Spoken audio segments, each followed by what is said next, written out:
Yeah, I was overall I was pretty happy with my car. Most of the weekend I wasn't real thrilled with how it drove. So once we took off and after the mandatory caution, I had that long green flag run. We got rolling pretty good and rolled up to, I don't know, third or fourth or something like that. And I thought we were quite a ways off on balance. So unfortunately, we weren't quite as far off on balance as I thought. But we tightened the car up quite a bit. We got running better. In a real long run, that one run we were the tightest and had the best traction off the corner. You know, the last 15 laps of the run were a little better than Brad was. But then when we started that last run and we got out in the lead and got air on the nose, plus we picked up a big piece of bear bond or something that covered the left front brake ducts. I just got too loose, and I knew that I wasn't going to have enough traction, more than likely, to hold them off. Okay, we'll take questions now from Matt Kenseth. If you have one, raise your hand. We've got a couple of wireless down here, and we also have some media in the press box. Questions for Matt Kenseth. Anyone downstairs? Let's go to press box with a question. Go ahead, please. That was easy. Kenny Bruce with SceneDaily.com. Matt, how difficult is it to focus on hitting your marks and the line that you're running out there when you know that there's either a guy just inside of you or you're just inside of a guy? And how do you pay attention to what he's doing and what you're doing at the same time? Yeah, I mean, you try to look in the mirror a little bit, and you try to, hopefully your spotter's giving you the information you want, because it's so fast here, it's hard to, find time to ask. But really, you try to run whatever line you think your car is the best in. But certainly we took off on that second to last restart with new tires. I certainly didn't want Brad to get outside of me. He was real good around the bottom, and everybody's pretty good around the middle and the top. And I wasn't good at all on the bottom, especially in 1 and 2. I just didn't have enough traction to get off the corner. So it was important to me to make sure I was outside of where he wanted to pass me. So after you get about 10 or 15 laps on it, my car was the best pretty much on the top in 3 and 4 and from the middle to the top of 1 and 2. So I just kept easing my way up there, and I raced him as hard as I could race him. I was hoping he'd get under me, honestly, and burn his right rear up, and we'd be able to drive away. And I was trying to be careful on mine, but yet I was racing as hard as I could up against the fence there. So I held him off as long as I could, and he finally slipped by me. Had a little bit better car there then. Any further questions in the press box? Yes, sir. Nate Ryan, USA Today. Matt, it seemed like track position was pretty big today a couple of times, with Vickers getting out front and staying there, and then the caution, I guess the 4 cars that stayed out, 4 of them finished in the top 5, you and Keselowski, Truex, and Vickers. Did tires mean less here than they used to mean, or what is it about? Is there anything about the racing that's maybe changed that's caused that? Yeah, I mean, everybody watches Nationwide race, and you kind of saw what happened there on tires. And new tires didn't make you much faster. That one time we put under green, I can't remember the exact lap times he was telling us, but it was the run we were running pretty good and got up there and just got around Brad right as he pitted. And I think our last lap before we pitted, it was still in the 16s, like a 90 or something. I think we came out on new tires and only could run 60s, and that was on cold new tires. So it didn't seem like new tires were as big of an advantage as he thought. Let's stay upstairs with a question for Matt Kenseth, and then we'll also hear from Martin. Go ahead, upstairs. Reed Spencer with NASCAR Wire Service. Matt, they were really debating before that last restart which lane to pick. Would it have made a difference if he had picked the inside lane, since you had gotten him on the outside earlier? Yeah, he screwed that up. He should have started on the bottom for me.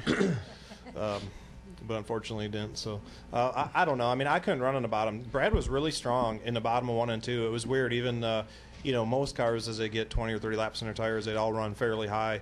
And Brad, if you wanted to, could run right across the apron in 1 and 2. And he'd run the top of 3 and 4, and we'd break even.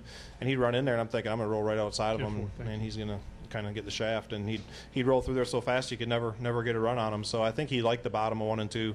But I couldn't get around the bottom of 1 and 2, so that was the right thing to do, was to start on the top and leave me on the bottom for sure, for him.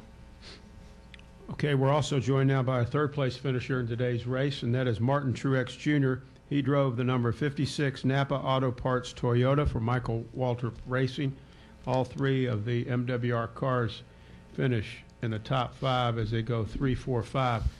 Congratulations, Martin. You have also now through this race, you are 4th in points in the NASCAR Sprint Cup Series, so a terrific start for the 56 team. Congratulations on your run out here today. Thank you. Yeah, thanks. It was a good day for obviously the whole company. Really a good weekend for all of us, and we've had good speed in our cars all weekend. I was a little bit worried coming into the race today. We weren't exactly where we wanted to be at the end of happy hour yesterday, but Chad made some changes last night, and we weren't perfect throughout the day, but we worked on it really hard. In the middle part of the race, we were off a little bit. We got pretty loose, but we were able to get it better. And then, of course, at the end, staying out was, really paid off for us. We picked up, I think, 5 spots. So overall, just a good day for our Napa Toyota. We were second here in the fall. We were hoping to have a shot at winning today. We just fought track position a little bit too much. I felt like at times we were as fast as anyone, but there was times when we were off a little and we lost some track position. So overall, a great day. Great call by Chad to stay out at the end, and good job by the team and the pit crew. And all 3 of our cars ran good, so it was a lot of fun today. Got a question downstairs from Mike. Go ahead, Mike. This is for Matt, and I'll get to it before Jim Utter comes in on his side of it. Those restarts, you beat the 2 car to the line by that much. I thought it was a good no call, but the restarts, what did you think about those? Did you beat him to the line that you thought, or do you figure that? Well, I knew it was close, but here's the thing: when you get to the second line, they say that the race is on, and I know we took off a little bit early, quarter throttle, and I'm waiting for him.